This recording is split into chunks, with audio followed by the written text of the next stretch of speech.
Hey guys, it's Jen. So I just wanted to come on and talk about something that it's been on my mind for a little bit. And, you know, as a parent, communication is really important between you and your children. And we have a hard enough time communicating with our teenagers in general, just because the teenage years they're confusing.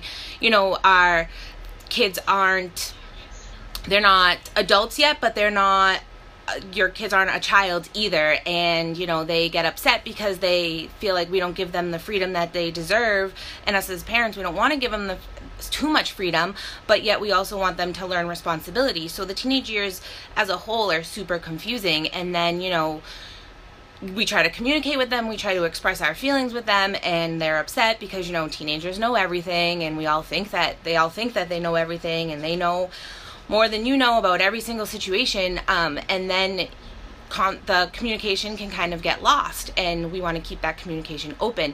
But then when you add conflict into the mix, it makes the communication 10 times harder. During conflict, emotions are running high, and when you sit down and think about it, we actually share a lot of the same emotions with our teens.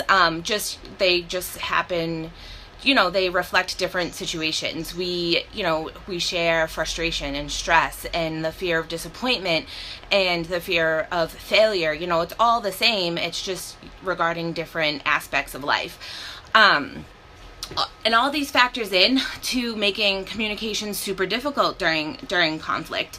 If I think back to a year and a half, 2 years ago, I was struggling on a regular basis in communicating with my son, and it seemed like every single conversation that I tried to have with him, whether it was good or bad, or it just turned into a fight, and it was a constant battle, and things were going nowhere, and it was almost like I didn't know what to do. And so I decided to sit down and think about it for a little while, and after thinking about it, I kind of realized that I was forgetting one of the most important parts of communication, especially communication during conflict. I was forgetting to understand where he was coming from.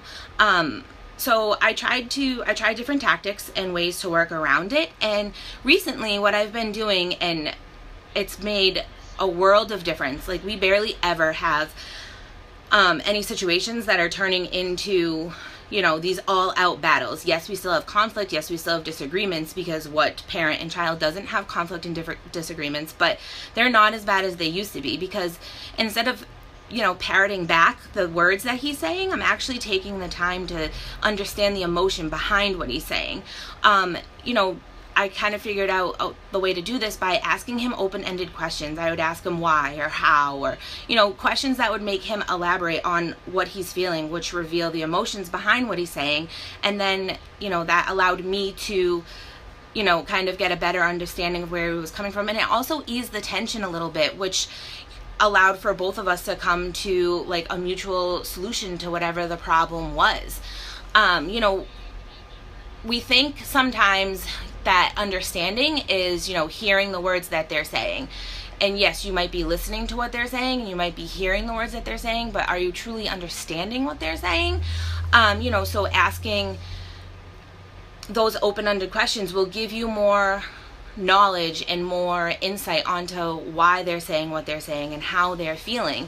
And not every single conflict is going to be resolved as easily as that, and some are going to take more time, and some are going to take more self-control, and some are going to take more efforts. But it's always important to just take a couple minutes and cool down. Don't talk about anything in the heat of the moment, because that's just going to make things like even worse than what they are. And then when you're having that discussion, even if it's during, a little bit of a conflict or an argument, take the time to ask them why, ask them how.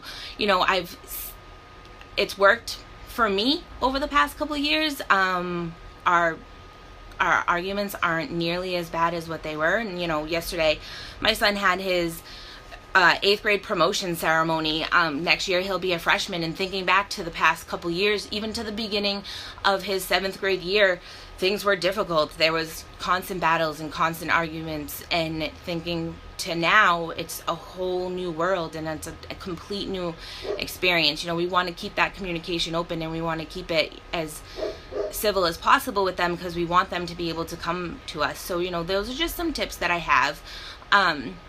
hopefully, you know, things like that will work for you guys. It definitely has worked.